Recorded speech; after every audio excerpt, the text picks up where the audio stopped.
Good morning and welcome to the Shenkman Private Client Group Accountant Attorney Summer Webinar Series. This program is entitled Pooled Plans, the 401k plans you didn't know existed. For those who don't know me, my name is Jonathan Shenkman. I'm a financial advisor, portfolio manager, and an accredited investment fiduciary at Oppenheimer based in New York City. The goal of all my programs is to bring professionals together to help them better serve their clients. This is done by educating attendees on the latest topics in wealth planning and by encouraging collaboration between a client's attorney, CPA, and financial advisor where appropriate. My practice focuses on working with high net worth families, businesses, and not-for-profits. I manage individual investment portfolios, trust accounts, corporate retirement plans, and endowments to help my clients achieve their financial goals.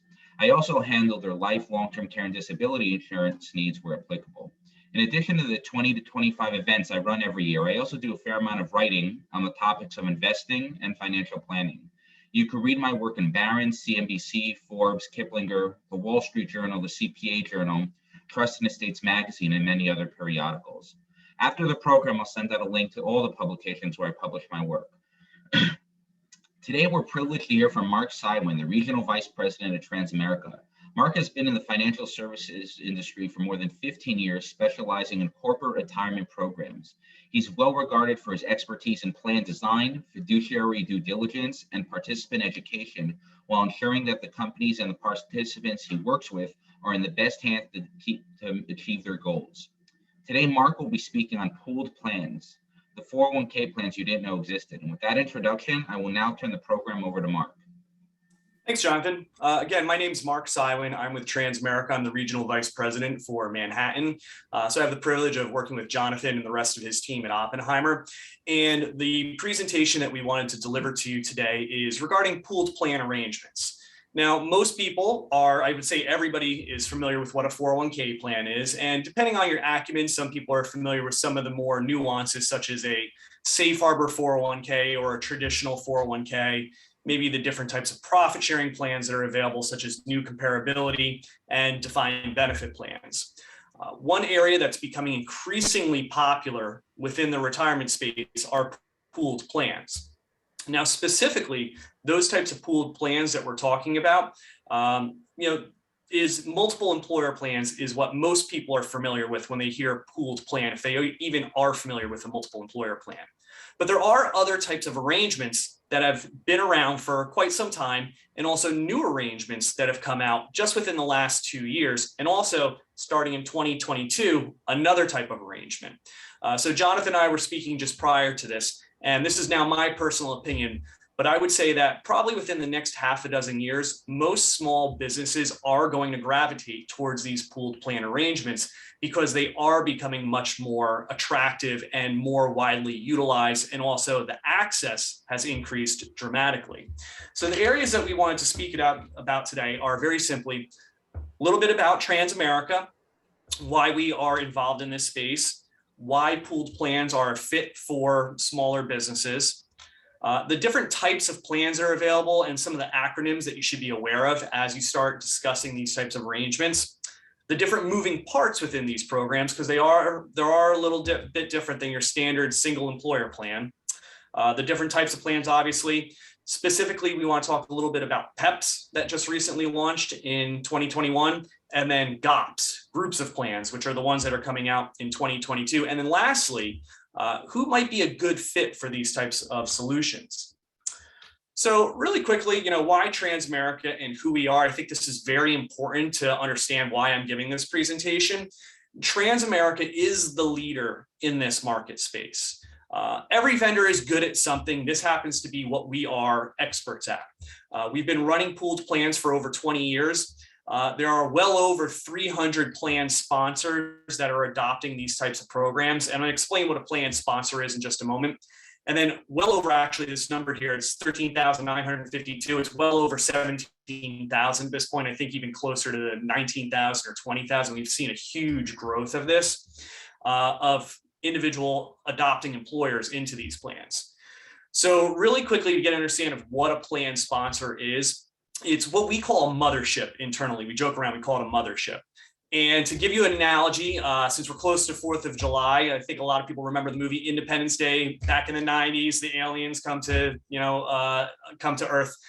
But if you're familiar with the movie, Remember the gigantic ship that's out in space? That's the mothership. And then you have all the other ships that came down.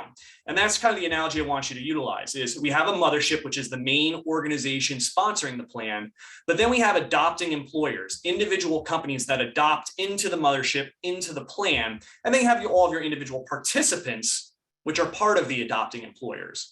So the way to think about these pooled plans is that you have one large plan at the top, which is sponsoring all of the rest of the adopting employers. So typically the arrangement, it's one gigantic plan with adopting employers into those plans. The reason why we do these types of plans is very simply economies of scale. It's a lot easier to run the plan. It's also a lot cheaper to run the plan. It also limits a lot of the liability for the individual plan sponsors, the adopting employers who choose to utilize these plans as well. So very briefly, why Transamerica is a leader in this space, it's because of our record keeping system. It's our computer system that runs these plans. It was developed from the ground up to run these types of programs. We address the specific unique needs of multiple employer plans. It's a single contract with adopter level reporting. We call it sub-ID record keeping. Basically what this means is that we can see the plan from the mothership, but then our system allows the plan sponsors to see their individual company's plan as if it was its own plan, separate from the rest of the organization. A lot of our competitors cannot do this, and that's because of the way that their computer system is set up. They don't have that ability. They can only see the mothership, but they can't see all the individual adopters as if they were their own plans. It makes it much, much harder for people to run reports. So if I'm running a plan, I own a company, I've got a 401k plan, it's $4 million, and I'm an adopter into one of these programs. If we don't have this sub-ID record keeping system, I can't log in and run a report to see what's my eligibility. How many of my employees that I've hired in the last year have become eligible so I can get them the necessary forms and enrollment kits and things of that nature. So it allows us much, much greater level of reporting to allow those individual adopters to see their plan as if it was their own plan. And then lastly, I think this last bullet point, flexible plan provisions. This gives us a great advantage over a lot of the other record keepers. And what this means is that it allows us to tailor the individual adopter's plan to their unique needs. I was having a call just yesterday, actually, with another advisor. He called me and said, Mark, we understand that you're a leader in this space. The problem that I'm having right now is that we want to implement for this individual adopter, and we want to put them into a MEP, and he gave me a bunch of reasons why. But the problem they were having is that they couldn't put in a 1-year service with 1,000-hour requirement for eligibility into the plan, at least with the current record keeper that they were looking at currently. We have the flexibility to do that. So we can design the individual adopters' plans to their unique needs, whether it be vesting, matching, adding profit sharing, adding defined benefit plans. This can all be done through our system very easily. And again, it's because of this unique record keeping system. So the reasons why people take a look at these arrangements, obviously potential cost savings, saves a lot of time for the individual adopting employers. And lastly, fiduciary support. We can eliminate a lot of the liability that comes along with running these types of plans, which is obviously getting much, much more attention these days. We're obviously in a very litigious society. And depending on the individuals and their unique needs, we can do things such as sign on as fiduciaries on their administration, which is where most small businesses run into problems. They forget to sign amendments, file 5500s and whatnot, process a loan incorrectly. We can take that liability off their shoulders. And one thing that's not on this slide, but we'll touch on later on, is the ability to add in a 338 fiduciary, which protects the plan sponsors on the investments. So these are the reasons why people are looking at the pooled plans. But let's get into the specifics, some of the nuances, some of the acronyms that we need to know within the pooled plans. So there's a couple acronyms that you should be aware of. SEPs, not to be confused with the SEP IRA. This is an acronym internally with a lot of the record keepers. This is single employer plan. This is the plan that you would set up as a business owner, not in a pooled plan. So I'm a business owner. I've got 30 employees. I set up a safe harbor 401k through Transamerica. Typically lands on a single employer plan. I have the full responsibility of making sure my administration runs correctly, filing 5500s and whatnot. The multiple employer plan, which again, we'll touch on the differences between all these in a slide or two. The exchange, which is a registered terminology with Transamerica. It's also considered an open MEP. The PEPs, which just launched January of this year, the pooled employer plans. The PPP, the pooled plan provider. This is part of the PEPs. And then lastly, the GOPs, groups of plans. So these are all acronyms that you're going to want to be familiar with a lot of these new types of pooled plans that are now launching. And now, what are the roles and responsibilities within all of these plans? These are the moving parts that you should be aware of within the pooled plan arrangements. And just in general too, because this does apply to single employer plans. So as you're talking with people, you're going to see this terminology. First off, the 338 fiduciary. If you're not familiar with what this is typically a firm or a financial advisor who signs on as a fiduciary on the plan for the investments. In particular, the 338 takes over full responsibility for the selection, monitoring, and removal and replacement of the existing fund menu. There doesn't need to be any interaction with the plan sponsor. The advisor can simply say, hey, the large cap value fund manager that we were currently using has retired. We don't necessarily feel comfortable with the new group. We're going to change the fund. And they can do that without plan sponsor approval because they're taking full fiduciary responsibility over the investments. Where this is very important is if there was ever, an instance where somebody were to question the funds that were selected for the plan, comes back on that 338 and not the plan sponsor because they've relinquished that control to the 338. The 316, this is something that's been relatively new within the last few years, and this is something that I think is very important, having been somebody who's worked for a third-party administrator. The 316 fiduciary signs on as your fiduciary, the legal administrator on the plan. So your plan sponsor's name actually comes off as the administrator and the 316's name goes on. And this is great for two reasons. The 316 is taking full fiduciary responsibility for the administration of running the plan. So if anything were to ever go wrong administratively, it comes back on them. But by default, because they're taking that responsibility, they don't want your plan sponsor doing that work. So it eliminates I'd say probably 90% of the work associated with running a 401k plan. So 5500s get uploaded and signed automatically. Loans and distributions flow completely through the 316. So the plan sponsor doesn't need to review or sign off on anything. Very handy when you're dealing with quadros and other types of instances such as that. Amendments being signed off on all go back to the 316. Your record keeper, that's somebody like Transamerica. You can think of us as the ones providing the platform. We're providing the computer system, the mobile application, everything else associated with the 401k plan. And then lastly, your financial advisor, who's in charge with, basically overseeing the whole program. I always call them the quarterback of your plan. They're there to make sure that everybody else is doing their job and also provide assistance with running the plan and also working with your participants. So now let's get into the meat of it. What are the different types of plans that are available? So we're familiar again with the single employer plan, the SEP, and how they operate. Those are our normal 401k plans that we're all used to running into. But now here are the different types of arrangements that have become available. The MEP, some of you might be familiar with this. The multiple employer plan is a group of adopters that adopt into a mothership, one plan, but they're not a control group. So there's no common ownership. There needs to be an affiliation. And this has been the big problem with companies being able to join MEPs over the years, that there needed to be an affiliation in order for companies to join together to create a MEP. And these rules were rather strict. So it made it very, very hard for companies to find this affiliation to join together. PEOs are a great example of an affiliation. So, we run Trinet's plan. They're a gigantic organization. So we run their 401k plan for them. Associations, as of September of 2019, there was a regulation change, which is great. It's good that it wasn't legislation, it was regulation that now allowed associations to sponsor these plans.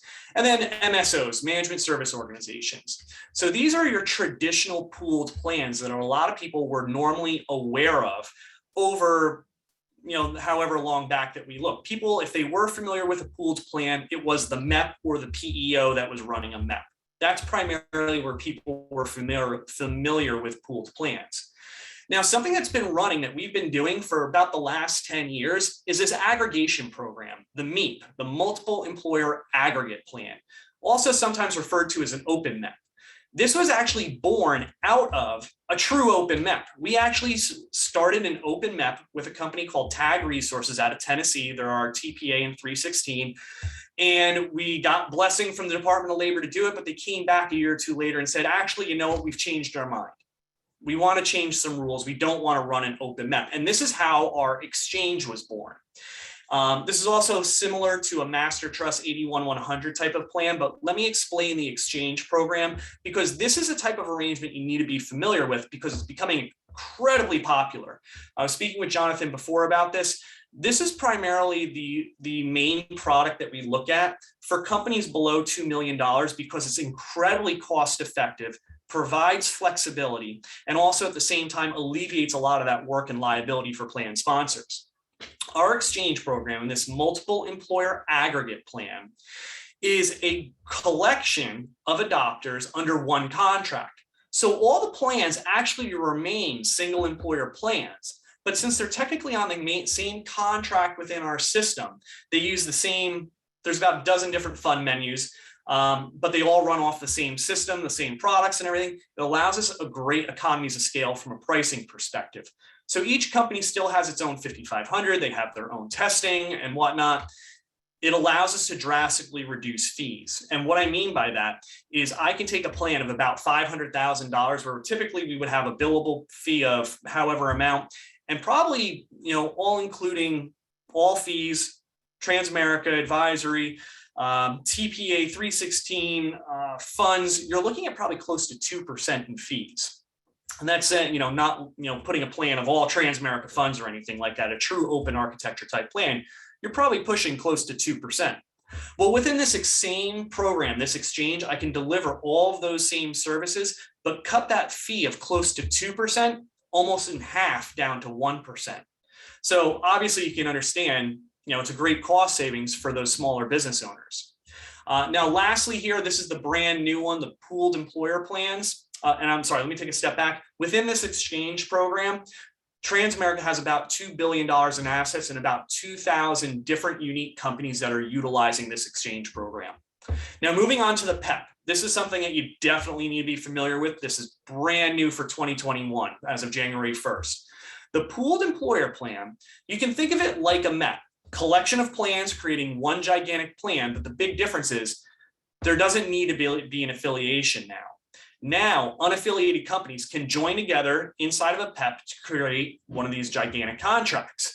So the analogy I always use, I could take the shoe cobbler on the corner and the hedge fund down the street. They can be in the same plan together and utilize all their assets to create a larger plan and reduce fees. So that's the nice part here, and that's this first bullet point, the no common nexus required. Now, the key differentiator between the PEP and the MEP is this pooled plan provider. This is a company or a person that has to register with the Treasury and the Department of Labor.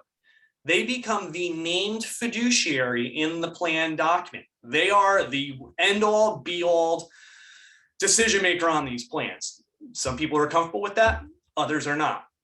So that's the big differentiator, is now we can have unaffiliated companies joining together, create a pooled plan, and there's this pooled plan provider, an entity or a person who's registering with the Treasury and Department of Labor and has final say on how this program runs. We've launched a number of these this year. Some of them are growing really rapidly with a number of firms, and we just are going to continue to see this thing rapidly evolve. It's anybody's guess where this goes over the next half a dozen years or so, but we think that, in our estimation, in the next half a dozen years, if you're a small business owner and your plan is less than $5 million or even say $10 million, it's going to be incredibly hard to ignore one of these programs to move your plan into because the cost savings are going to be so great. So again, this kind of goes along with the PEPs. They started January 1st. There's permitted for Section 401A plans, not 403Bs yet. We're working on that. Transamerica is actually very heavily involved down in DC with a lot of the lobbying to make these plans available for more companies. And you can see some of the main bullet points here.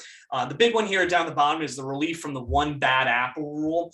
This was a big hindrance from people joining multiple employer plans. It eliminated this rule. And if you're familiar with the bad apple rule within multiple employer plans, it basically said, if one of the adopting employers failed testing or did something dishonest, it could disqualify the whole program, the entire MEP. So it created a lot of hesitancy to create MEPs in the first place. We got this rule removed. So, removed a big hurdle. Now, the one I want to talk to that's coming out for 2022 is this new one, which is the group of plans. This is what we're anticipating to launch at the end of this year, going into 2022. And the way to think about the group of plans is that it's going to take a lot of the administrative work that's normally required on some of these types of programs and eliminate it. Basically, the way that you can think about it is it's going to take our exchange program that's technically single employer plans, but we're looking at them as if they were one big contract. And it's going to eliminate the need to create a 5,500 for every single one of those single employer plans and just create one for the contract. So it would look very similar to the 5,500 of a MEP or a PEP. You would see the main plan and then you would see all the individual adopters. We're looking forward to this because it should drastically, if it does go through, it's going to drastically reduce the fees on our exchange program, because now that's a huge amount of work that's eliminated for us and the 316 and TPA, and just going to make the plans run that much more efficiently. So there's still a lot of uncertainty on how these things are going to run. It's a work in progress, essentially, but it is something that we are taking a look at, and we're obviously, very interested in seeing this come to fruition. And kind of to finalize things, who's a good fit for these programs? And, what are some prospecting ideas? It's a great way to retain existing clients. Single employer plans that are on smaller end of the scale should be looking at these things. We can private label these types of solutions for associations, for PEOs, for payroll companies, state mandated programs, the list goes on. Basically, what this comes down to is that our old way of running retirement plans over the last however many years, I got into this in 2006, working with ADP before I moved to a third-party administrator and ultimately Transamerica in 2015, is that our old way of doing plans, it's still going to be there, but it's going to be there for our larger companies. Your $20 million company that has a fair amount of assets, and we can customize a solution specifically for them to the point where the cost savings are going to essentially be moot by comparison to one of the pooled arrangements. But on the smaller end of the marketplace, I believe it's something like 90% of most 401k plans are below $5 million. It's my personal opinion and the opinion of a lot of people at Transamerica that if you're a small business with less than 5 million for certain, and I would say even up to $10 million, they're going to be gravitating towards these types of programs. And what that means for you is that if you're working with small business owners and they haven't taken a look at these types of arrangements, this should be something that you recommend to them to at least take a look at. Plan sponsors need to evaluate their plan at least every 3 years, just to show that they're doing their due diligence, that they're keeping an eye on their plan. It's something that the Department of Labor is looking for. If, God forbid, they get hit with a random audit, it does happen. Usually there's other certain circumstances that have raised a red flag in order for them to do this audit. But one of the things that they're looking for is that a plan sponsor is reviewing their options and they're keeping notes of why they are staying in their current arrangement or they're moving to a new type of arrangement. To at least take a look at this. The reason being is that most of the companies that I work with day in and day out are not familiar with these types of programs, and they're not aware of the fact that they could significantly reduce their fees, which is something that everybody is always very happy to do, but also that we can eliminate a lot of the work and liability. Having worked for a third-party administrator, most small businesses don't get in trouble because of their investments. An argument can always be made for why we picked Fund ABC over XYZ. And as long as, we have some due diligence and there's a process in place behind how funds are picked, monitored, selected, removed, and so on, most small businesses aren't running into that issue. Where they run into issues is administratively. They forget to sign their 5500. They allow a loan or a distribution to be processed when it shouldn't be. They haven't signed off on amendments when they should have. They haven't done their due diligence, and they haven't reviewed their plans within the last 3 years. These are the types of things where people run into problems, where they wind up facing a fine and an audit from the Department of Labor. And this type of program significantly reduces that from occurring. The 338 protects them on the investments, but more importantly, the 316 fiduciary, again, this new type of fiduciary protection, they are shouldering the responsibility of the admin work. They are then by default going to be reducing the workload associated with running the plan. The old argument of plan sponsors saying, well, plans are expensive, I don't have the money to do it, I don't have the time to run the plan. Those are essentially gone. With the new tax credits that have come out with the Secure Act, we've significantly reduced the startup costs to run a plan in the first couple of years' fees until they've built up some assets and we can, reduce their fees further. But also the excuse that I don't have the time to run a plan is gone. So again, that's the reason why I say a lot of the small businesses are going to be driven towards these types of programs, is not only because of fiduciary protection, reduction of fees, but also the fact that we can eliminate a lot of work for them. And that's a big one that plan sponsors really, really enjoy. And I think everybody on this call can agree. If we could outsource an annoying type of administrative work that you'd rather not handle day to day to somebody else, and they're going to assume the liability for it, I think we can all agree that's a pretty good win there for your scenario. So I would say, as you're speaking with plan sponsors, if you know they have a 401k, definitely recommend them to do a plan review if they haven't done one, especially within the last 3 years, to at least evaluate what they could do with their plan, eliminate work, eliminate liability, and definitely reduce their fees substantially. Dirty secret within the record keeping industry is that we don't necessarily always automatically reduce fees for clients. Transamerica has a number of products where it happens automatically, but a lot of our competitors, I'll know that a plan of a certain size with a certain competitor, and if it's been there for 5, 6, 7 years, without even looking at their fees, knowing that there hasn't been a repricing done, we're going to cut their fees to a third of where they're currently at now. So what I would implore all of you is, while you're talking with people, ask them what they've done with their 401k plan. Ask them the last time they reviewed it, because one of these types of pooled plan arrangements, while it not necessarily might be a fit for them today, maybe they're a larger organization, a lot of times we can reduce fees for them, eliminate that workload, and eliminate the fiduciary liability. So with that, I'll turn things back over to Jonathan. I think give everybody a minute or two here back of your time. And by all means, feel free to reach out to Jonathan and I with any questions that you might have. Great. Thank you so much, Mark. And if anyone has any specific questions, new business opportunities, or any other issues they'd like to discuss, please feel free to reach out to me directly. As I mentioned at the onset, the goal of these programs is to stay up to date on timely wealth management related topics and to collaborate where appropriate. I think we can all agree that the clients who are best prepared are the ones who are served by a team of knowledgeable advisors. 2 more quick items before I let you go.